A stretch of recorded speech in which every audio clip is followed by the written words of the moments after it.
அனைவருக்கும் என் அன்பான வணக்கம். நான் உங்கள் ரமேஷ் கார்த்திக்.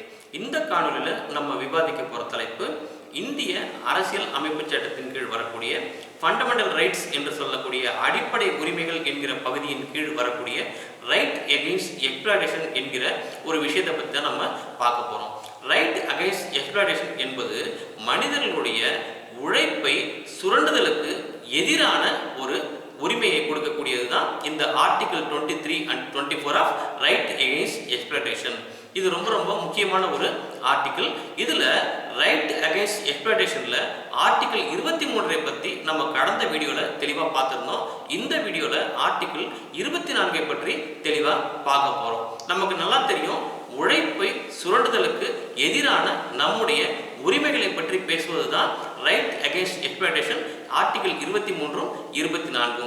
இதில் ஆர்டிகிள் 24 என்ன சொல்லுது அப்படின்னு சொன்னால், குழந்தைகளை வலுக்கட்டாயமாக வேலைக்கு அமர்த்துவது, குழந்தைகளை அடிமைகளாக வேலைக்கு அமர்த்துவது, குழந்தைகளை ஆபத்தான வேலைகளில் ஃபேக்டரிஸில் அமர்த்துவது, குழந்தைகளை வேலைக்கு அமர்த்தி அதன் மூலம் வருவாய் ஈட்டுவது, அதாவது பிச்சை எடுக்க வைப்பது அல்லது பாலியல் தொழிலில் ஈடுபடுத்துவது, இது போன்ற விஷயங்கள் கிரிமினல் குற்றங்கள் என்று சொல்லக்கூடிய ஆர்டிகிள் தான் ரைட் அகெயின்ஸ்ட் எக்ஸ்ப்ளாய்டேஷனில் ஆர்டிகிள் 24.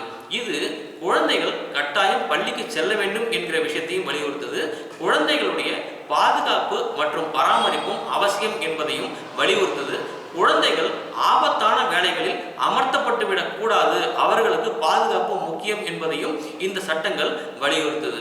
இதில் ரைட் அகெயின்ஸ்ட் எக்ஸ்ப்ளாய்டேஷன் ஆர்டிகிள் 24க்கு சப்போர்ட்டிவாக இருக்கக்கூடிய சட்டங்கள் என்னென்ன அப்படின்னு சொன்னோம் அப்படின்னாக்கா, பாண்டட் லேபர் ஆக்ட் 1976, அதே போல் POCSO act protection of children against sexual offences act 2012, factories act 1948, அதே போல் right to free and compulsory education act 2009, juvenile justice act 2015.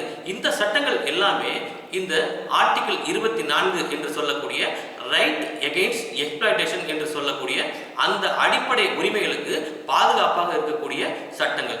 இது போன்று பல்வேறு சட்டங்கள் நம்ம இந்திய அரசியலமைப்பு சட்டத்தில் இருக்கு. அவற்றை பற்றி விரிவாக நம்ம இன்னொரு காணொலியில் பார்க்கலாம். நன்றி, வணக்கம்.